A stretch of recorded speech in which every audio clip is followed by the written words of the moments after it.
दर्शकों नमस्कार। City news देख रहे तमाम दर्शकों का सिटी न्यूज के हिंदी न्यूज बुलेटिन में हार्दिक स्वागत।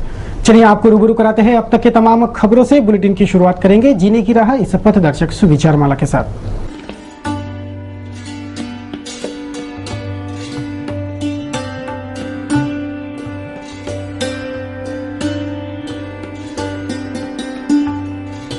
पथदर्शक सुविचार माला जीने की राह के बाद अब बारी है खबरों के श्रृंखला की। सर्वप्रथम देखेंगे बुलेटिन की सुर्खियां।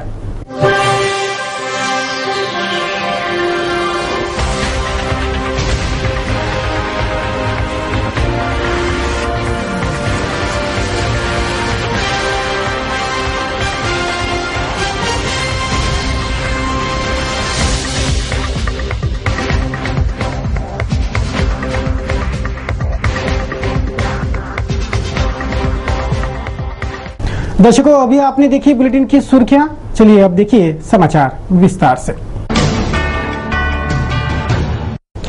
राज्य भर में गुटखा बंदी लागू रहते भी लाखों का गुटखा पान मसाला रोज शहर में खुलेआम बिक रहा है, लेकिन अन्न व औषधि प्रशासन और पुलिस को इसकी जरा भी चिंता ही नहीं है। फूड एंड ड्रग्स डिपार्टमेंट पर गुटखा बंदी की कार्रवाई करने की जिम्मेवारी है, लेकिन फूड एंड ड्रग्स विभाग के आला अधिकारी सिर्फ हाथ पर हाथ धरे बैठे हैं। इन्हें अगर पूछा जाए कि आप कार्रवाई क्यों नहीं कर रहे हो तो ये कहते हैं कि आपको करना क्या पड़ता है, लेकिन बात में बात बताते टाल जाते हैं कि हमारे पास 3 कर्मचारी कम हैं।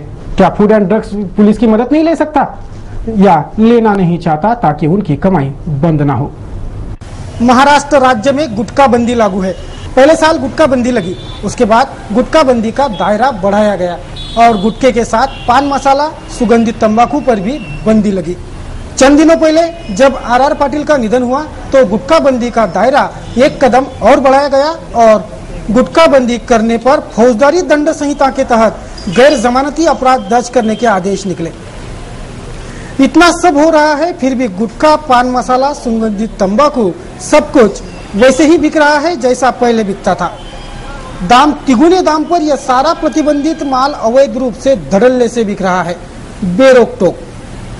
फिर गुटखा बंदी का फायदा क्या? इस गुटखा बंदी से राजस्व तो गया, लेकिन उन व्यापारी और अधिकारियों का बड़ा भला हो गया जिनके मिलीभगत से यह अवैध बिक्री खुलेआम शुरू है। फूड एंड ड्रग्स डिपार्टमेंट पर गुटखा बंदी कार्रवाई की कमान है, लेकिन अन्न व औषधि प्रशासन के सभी आला अधिकारी जरा भी गंभीर नहीं दिख रहे। सिर्फ 3 कर्मचारी कम है, इसलिए गुटखा बंदी की कार्रवाई बंद कर बैठा है अमरावती का अन्न व औषधि प्रशासन डिपार्टमेंट। 2 जागा आहे राखत आहे, 3 जागा राखत आहे, 2 जागा आहे राखत आहे, 3 जागा राखत आहे, 2 जागा आहे राखत आहे, 3 जागा राखत आहे। अन्न व औषधि प्रशासन के सहायक आयुक्त देशपांडे ने जिस लहजे में ये बात कही उससे यह छिप नहीं पाया कि वे जरा भी गंभीर नहीं है, वरना एक अधिकारी भी पुलिस की मदद से धड़क कार्रवाई कर सकता है, लेकिन कमाई की चिंता उन्हें सता रही होगी। व्यापारी और अधिकारियों के मिलीभगत से ही यह अवैध धंधा खुलेआम शुरू है। यहाँ तक कि अन्न व औषधि प्रशासन के अधिकांश अधिकारी बड़े चाव से गुटखा, पान मसाला चबाते दिखते हैं और पुलिस वाले भी। मोटी कमाई का जरिया बन गई है गुटखा बंदी और अधिकारियों के आ गए हैं अच्छे दिन। फिर जनता भले ही कैंसर से मरे, इन्हें क्या? इन्हें तो बस चिंता है उन गड्डियों की जो इन्हें हाथ पर हाथ धरे बैठने से ही मिल जाती है। ऐसा नहीं होता तो बहुत कुछ हो सकता था, ये तय है। इन्हें कार्रवाई का पूछने पर ये अधिकारी मीडिया को उल्टा सवाल पूछते हैं, आप क्यों गुटखे के पीछे पड़े हो?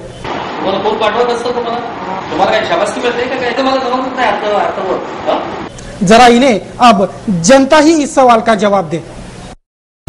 मंगलवार की सुबह फ्रेजरपुरा पुलिस ने ग्राम इंदला मार्ग पर वन क्षेत्र से सटे इलाके में गौमुंड और गाय के अवशेष बरामद किए। गौ हत्या बंदी कानून लागू रहने से चोरी छिपे गोवंश को काटा जा रहा है, यह दावा सूत्रों का है, जिस पर पुलिस छानबीन में जुटी है। यह गाय इंदला निवासी चिंतामन काटकर की रहने की जानकारी भी सामने आई है।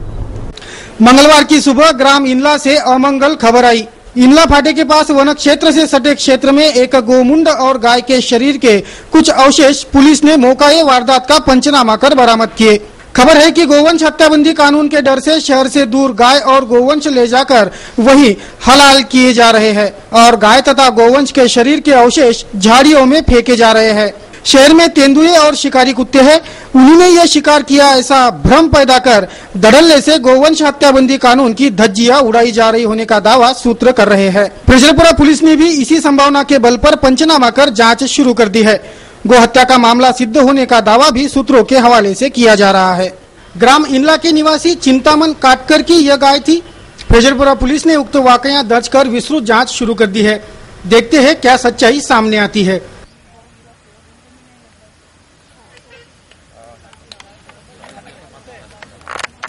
मंगलवार को सुपर एक्सप्रेस हाईवे पर स्विफ्ट कार और पल्सर में जोरदार भिड़ंत हो गई।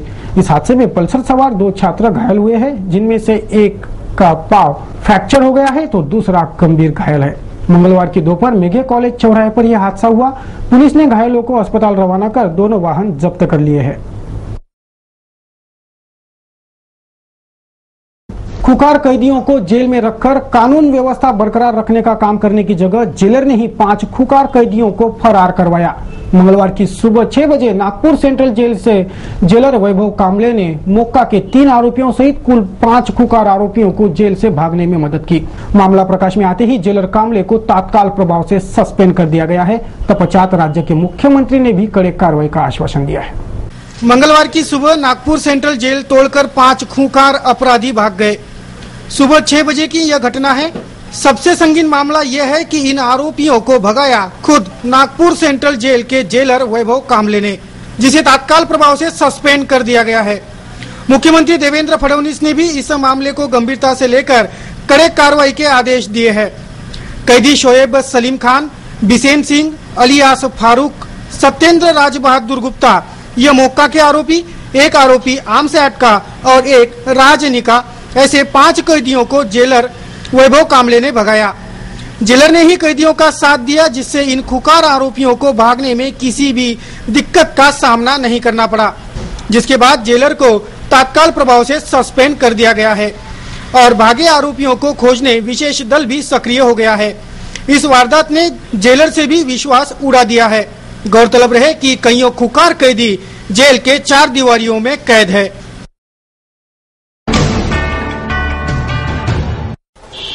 मंगलवार को नागपुर के सेंट्रल जेल से 5 कुख्यात गुंडे जेल तोड़कर भाग गए। इस वारदात के बाद और एक संगीन वारदात प्रकाश में आई। अब कामठी के रॉय अस्पताल से कन्नान गैंगवार का मुख्य सूत्रधार कमलेश मेश्राम भी पुलिस को चकमा देकर भाग जाने में कामयाब हो गया। उप राजधानी और राज्य के मुख्यमंत्री तथा केंद्रीय परिवहन मंत्री के गृह नगरी में एक ही दिन में घटी यह 2 संगीन वारदातें पुलिस के कर्तव्य दक्षता पर गंभीर सवाल पैदा कर गई है। यह वारदातें राज्य भर की प्रमुख सुर्खियां बनी है। सरकार के साथ साथ पुलिस की दक्षता भी दक्ष नागरिकों के रडार पर है। मंगलवार को मनपा में और मनपा के जोन दफ्तरों पर नागरिकों की भारी भीड़ इस कदर उमड़ी कि लोगों को संभालना मुश्किल हो गया। बीपीएल प्रमाण पत्र के लिए यह भारी भीड़ उमड़ी थी। इस भीड़ को संभालने में महकमा इस कदर फेल हुआ कि अधिकारी अपने दफ्तर छोड़ निकल गए थे। कईयों महिलाएं तो भीड़ में दबकर गश्त खाकर गिर पड़ी, जिस पर मनपा महकमे ने ऐलान कर दिया है कि 5 अप्रैल को तमाम नागरिकों तक बीपीएल के प्रमाण पत्र पहुंचा दिए जाएंगे घर पहुंच। मंगलवार को अमरावती मनपा में और मनपा के जोन दफ्तरों में भारी भीड़ उमड़ आई। टीवी स्क्रीन पर आप 2 अलग अलग तस्वीरों में जो भीड़ देख रहे हो, वह भीड़ बीपीएल का दाखिला प्राप्त करने उमड़ आई थी, जो ज्यादा समय बीतने पर बेकाबू हो गई थी। भीड़ इतनी बढ़ गई थी कि उन्हें संभालना नहीं बना और अधिकारी दफ्तरों से खिसकने की देख रहे थे, जिन्हें दफ्तर से बाहर भी इस भारी भीड़ ने आने ही नहीं दिया। मनपा के दफ्तर के कंप्यूटर भी इस भीड़ भाड़ के चलते गिर पड़े। कईयों महिलाएं भीड़ में दबकर गश्त खाकर गिर पड़ी, जिन्हें उठाने तक की फुर्सत किसी को नहीं थी।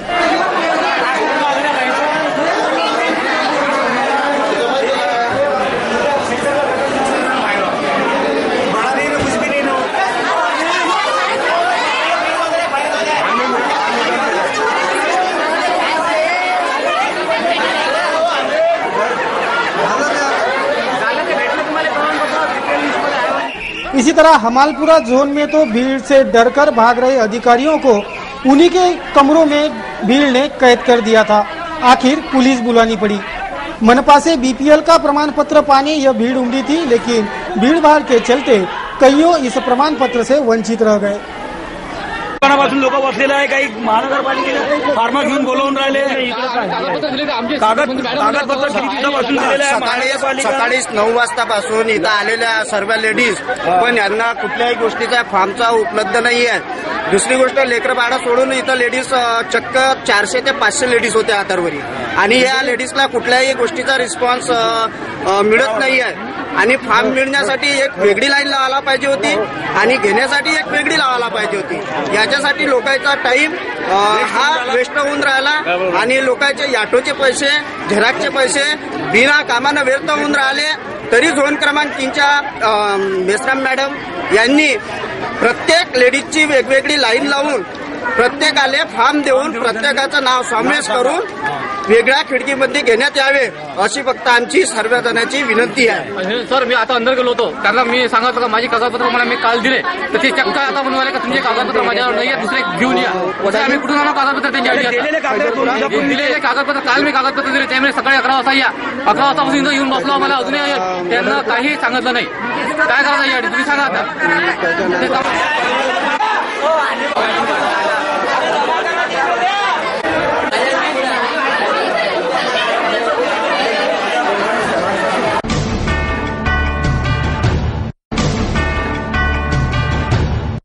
न्यूज बुलेटिन में वक्त तो चला है एक कमर्शियल ब्रेक का। ब्रेक से लौटेंगे तो देखेंगे कुछ और खबरें। बने रहिए सिटी न्यूज के साथ। ब्रेक के बाद खबरें और हैं।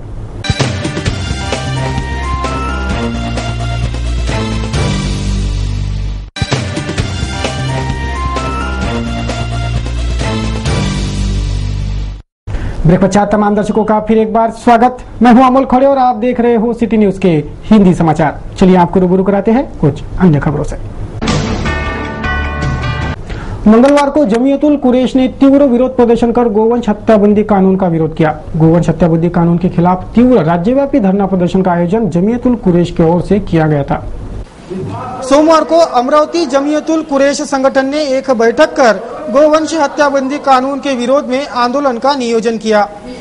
तीव्र राज्यव्यापी आंदोलन का प्रस्ताव पारित कर मंगलवार को जमीयतुल कुरैश कसाई संगठन गोवंश हत्याबंदी कानून के मुखालिफत रास्ते पर उतर आया और तीव्र विरोध प्रदर्शन किया। गोवंश हत्याबंदी कानून को काला कानून करार देते गोवंश हत्याबंदी पीछे लेने का पक्ष इस राज्यव्यापी धरना प्रदर्शन से रखा गया।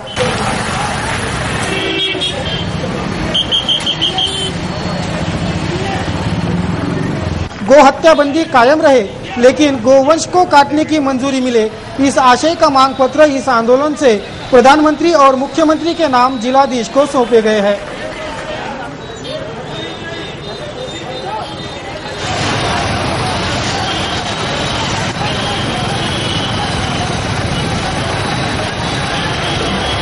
विद्यापीठ के अंकवृद्धि मामले की जांच अभी चल रही है। जो नतीजों पर कब पहुंचेंगी यह इंतजार है। इस मामले के जांच के लिए पुलिस ने कुलगुरु को पत्र लिखकर आयुक्तालय बुलाया था, लेकिन कुलगुरु ने खुद न आते उनकी जगह कुल सचिव को पुलिस आयुक्तालय भेजा, जिनसे पुलिस को कुछ भी जानकारी नहीं मिल पाई। अब पुलिस फिर एक बार कुलगुरु को जवाब देने आने का पत्र लिखेंगी। डीसीपी सोमनाथ घारगे ने यह जानकारी मंगलवार को मीडिया से साझा की। विद्यापीठ प्रकरणाचे तपासामध्ये आतापर्यंत 8 जणांना अटक करण्यात आलेली आहे। त्यामध्ये 2 विद्यार्थी आहेत, बाकी जॉब वर्कर आहेत आणि 3 विद्यापीठाचे मास्किंग सेंटरमध्ये काम करणारे अधिकारी आहेत। अधिकाऱ्यांमध्ये श्री देशमुख, श्री पुतळे आणि बावस्कर असे तिघांचे नावं आहेत। हा जो हे जे प्रकरण आहे यामध्ये एकूण 12 उत्तरपत्रिका आहेत की ज्यामध्ये गुणवाढ करण्यात आलेली आहे आणि एक प्रकरणामध्ये असं लक्षात आलेलं आहे 12 मध्येच की एक उत्तरपत्रिका आदल्या दिवशी विद्यापीठाचे मधून बाहेर काढण्यात आली आणि त्यामध्ये पुन्हा बाहेर लिहिलं गेलं उत्तर आणि पुन्हा विद्यापीठामध्ये आतमध्ये आणलेली आहे, असे प्रकार आहेत। यामध्ये विद्यापीठातून उत्तरपत्रिका बाहेर काढणारा आरोपी निष्पन्न झालेला आहे आणि ज्या विद्यार्थ्यांसाठी ते उत्तरपत्रिका बाहेर काढली होती तो विद्यार्थी निष्पन्न झालेला आहे, ते पण अटक झालेले आहेत। आता अजून 7 आरोपी आहेत जे विद्यार्थी आहेत आणि ज्यांची FIR मध्ये नावं आहेत ते अजून आम्हाला मिळण्या बाकी आहेत. त्यांना पोलीस शोधत आहेत. त्यावरून मग पुढील तपास आणखी होईल. काय आणखी आरोपींची नावं लक्षात आलेली आहेत, त्यांना पोलीस शोध घेत आहेत. आज चौकशीसाठी युनिव्हर्सिटीचे कुलसचिव आलेले होते, त्यांच्याबरोबर उपकुलसचिव होते. त्यांचे पण चौकशीमध्ये जे काही आम्हाला माहिती घ्यायची होती ते आज घेतली.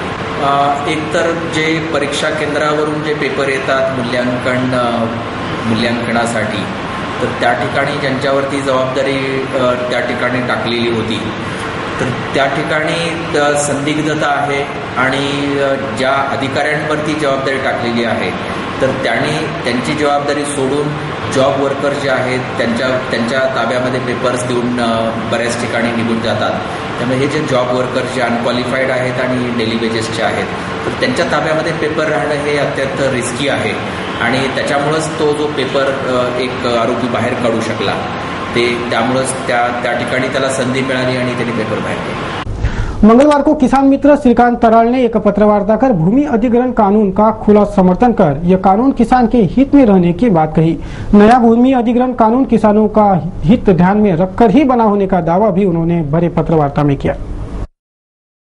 भूसंपादन कायद्यात झालेल्या सुधारणा त्याचा अध्यादेश निघाल्यानंतर जो देशात गोंधळ सुरू आहे, त्याचा वादविवाद सुरू आहे, त्याच्या संबंधीची मी पत्रकार परिषद घेतली होती.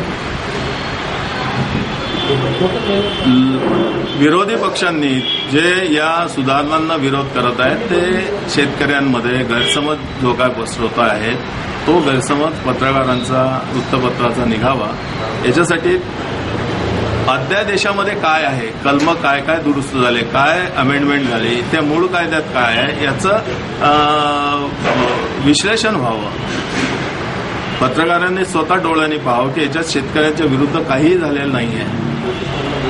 केराच्या कायद्यामध्ये विनाकारण अधिग्रहण होऊ नये, विकास होऊ नये म्हणून 80% आणि सोशल इम्पॅक्ट असेसमेंटची फालतूची जी खुटी मारून ठेवली होती जयराम रमेशनी, ती मोदींनी काढल्यामुळे काही विविध संघटना त्यांना आंदोलन करता येणार नाही म्हणून विरोध चिडून काहीतरी करत असतील.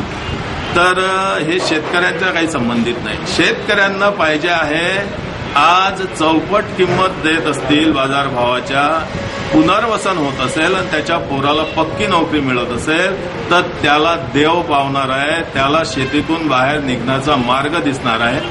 तो मार्ग या नवीन भूसंपादन कायद्यामध्ये आहे हे ठासून जर सांगितलं सर्वांनी तर त्याला तेच ऐकायचं आहे शेतकऱ्यांना. त्याला या कलमांच्या बारकाव्यामध्ये वादविवादामध्ये आंदोलनात ते अण्णा हजारेंनी करो की सोनिया गांधीने करो त्याच्यात इंटरेस्ट नाही. त्यांनी या आंदोलनाला पाठ दाखवलेली आहे. डफरीन अस्पताल मार्ग पर के नाश्ते के गाड़ी पर गाड़ी चालक और ऑटो चालक के बीच क्षुल्लक विवाद में राड़ा हो गया. इस मामले में नाश्ते के गाड़ी वाला घायल हो गया है. पुलिस ने ऑटो वाले को डिटेन कर ऑटो भी जब्त कर लिया है. शहर के डफरीन अस्पताल मार्ग पर बालकिशन साहू नाश्ते की गाड़ी लगाता है. मंगलवार को उसकी गाड़ी पर MS27P 9331 क्रमांक वाला ऑटो रुका. ऑटो वाले और नाश्ते वाले के बीच अचानक झगड़ा शुरू हुआ और ऑटो वाले ने साहू पर लोहे के पाइप से हमला बोल दिया. ये देख फौरन यातायात कर्मी उस ओर दौड़े और जख्मी को इरविन अस्पताल दाखिल करवाया गया. आरोपी का ऑटो जब्त कर पुलिस आगे की जांच. अमरावती शहर को घुमंतुओं का ग्रहण लगा है. जहां वहां इन घुमंतुओं ने डेरे जमा रखे हैं. कईयों बार महकमे का ध्यान इस ओर खींचे जाने के बाद अब जाकर महकमा हरकत में आया है. घुमंतुओं के डेरे शहर से बाहर खदेड़े जा रहे हैं. अंबानगरी के शान में दाग लगाने वाले घुमंतुओं के डेरे शहर को लगा ग्रहण सिद्ध हो रहे हैं. चौराहों पर गंदगी फैलाना और आपराधिक गतिविधियों में लिप्तता ही इन घुमंतुओं की पहचान है. कई बार महकमे का ध्यान खींचे जाने के बाद अब जाकर महकमा हरकत में आया है. मंगलवार को घुमंतुओं के डेरे खदेड़ते महकमा दिखा. ये घुमंतु जाकर फिर लौट आते हैं. यह महकमा ना भूले और कड़ा प्रबंध करे तो ही बेहतर होगा. सोमवार की शाम शहर के टाउन हॉल में कव्वाली गायन का कार्यक्रम संपन्न हुआ. समर पब्लिक लाइब्रेरी और ऑर्केस्ट्रा अलबेला के तत्वाधान में इस कव्वाली गायन का आयोजन किया गया था. समर पब्लिक लाइब्रेरी और ऑर्केस्ट्रा अलबेला के संयुक्त तत्वाधान में आयोजित महफिले कव्वाली अनमोल रतन का आयोजन सोमवार की शाम टाउन हॉल में संपन्न हुआ.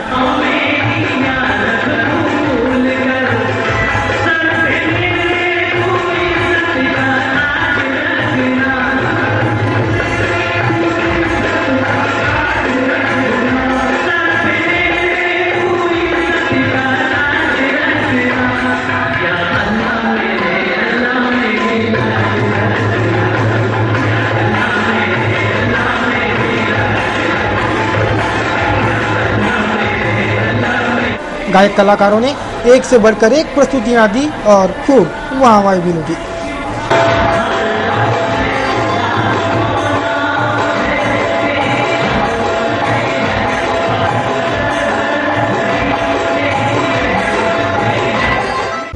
ध्येय बहुउद्देशीय संस्था ने मनपा आयुक्त को एक निवेदन पत्र सौंपकर दारिद्र्य रेखा के नीचे जीवन यापन करने वाले लोगों की तकलीफें सुनने की गुहार लगाई है। अमरावती महानगरपालिकेच्या अंतर्गत येणाऱ्या शाळा, इथले आरोग्य, इथलं नोकर वर्ग सोबतच तिथली जी अवस्था आहे, झोपडपट्ट्यांची जी काही कंडिशन आहे, या सगळ्या गोष्टीवर खुली चर्चा करण्यासंदर्भाने एक निवेदन देण्यात आलं आणि त्यामध्ये त्यांनी पॉझिटिव्ह आम्हाला रिस्पॉन्स दिला। तरी शहरातील संपूर्ण सुज्ञ नागरिकांना मी सुचवितो की या चर्चेमध्ये आपण समाविष्ट व्हावं आणि ही चर्चा आम्ही लवकरच डिक्लेअर करणार आहोत, अशी मी संपूर्ण शहरातील सुज्ञ नागरिकांना सूचना करू इच्छितो। धन्यवाद। शहर के विलासनगर की सर्विस गलियों में अतिक्रमण हो गया है तो गंदगी के चपेट में ये समूचा प्रभाग है। इस प्रभाग के पार्षदों की अनदेखी पर नागरिकों में अब गुस्सा फूटने लगा है। शहर का विलासनगर परिसर गंदगी के चपेट में है। इस प्रभाग से बहने वाली नालियां चौकअप हो चुकी है तो सर्वदूर गंदगी ही गंदगी व्याप्त है। यहाँ के सर्विस गलियों में भी अतिक्रमण हो गया है। इस प्रभाग के नगर सेवकों की अनदेखी से ही प्रभाग के बुरे दिन आए हैं, ऐसा कहना इस प्रभाग के निवासी नागरिकों का है। कितने बार कंप्लेंट करने के बावजूद भी हमारे घर के पास की नाली साफ होती नहीं है। हम हमारे हाथ से साफ करते हैं, पूरी नाली चौकअप है, पूरा पानी रुका हुआ है। पिछले 15 दिन से कंटिन्यू कंप्लेंट करने के बाद में भी कोई आता नहीं है। उधर सामने की नाली पे पूरा कचरा ढेर पड़ा है, वो आते हैं उधर से साफ करते हैं, इधर बोलने के बावजूद भी देखते हैं, सिर्फ नजर मारते हैं चले जाते हैं और उसके अलावा कोई कार्रवाई करते नहीं है। पूरे विलासनगर में यही प्रॉब्लम है। फिलहाल हमारे को ज्यादा प्रॉब्लम है इस चीज की। बुलेटिन में अब नजर डालेंगे आज के कार्टून कोना पर।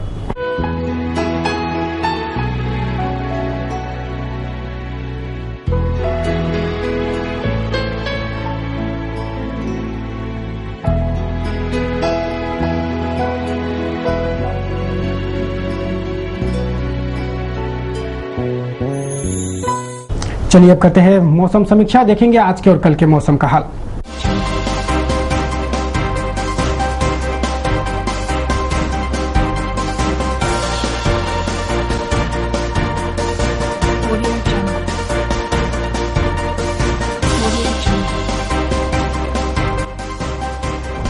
मंगलवार को शहर का अधिकतम तापमान 36 डिग्री सेल्सियस, न्यूनतम तापमान 23 डिग्री सेल्सियस रहा। बात करें बुधवार की तो बुधवार को शहर का अधिकतम तापमान 38 डिग्री सेल्सियस और न्यूनतम 22 डिग्री सेल्सियस रहने का अनुमान है।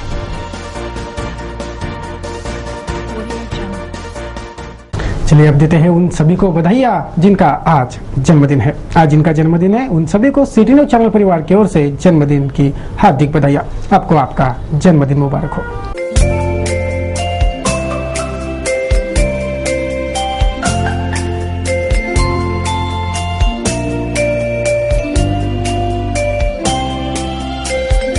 तो दर्शकों इस बुलेटिन में बस इतना ही। अब देंगे बुलेटिन को विराम। बुलेटिन को विराम देने से पहले नजर डालेंगे बुलेटिन के सुर्खियों पर।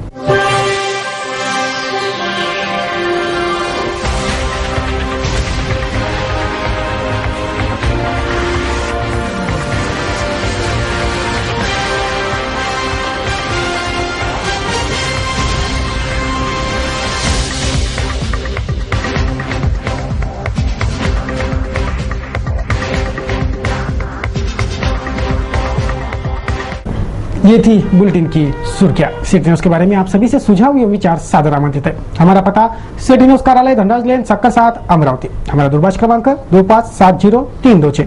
हमारी वेबसाइट www.citynews.net.in। ताजा तरीन खबरों के लिए देखते रहिए अमरावती का number 1 news channel city news. कुछ और ताजा तरीन खबरों को लेकर जल्द हाजिर होंगे, तब तक के लिए दीजिए इजाजत। जय हिंद।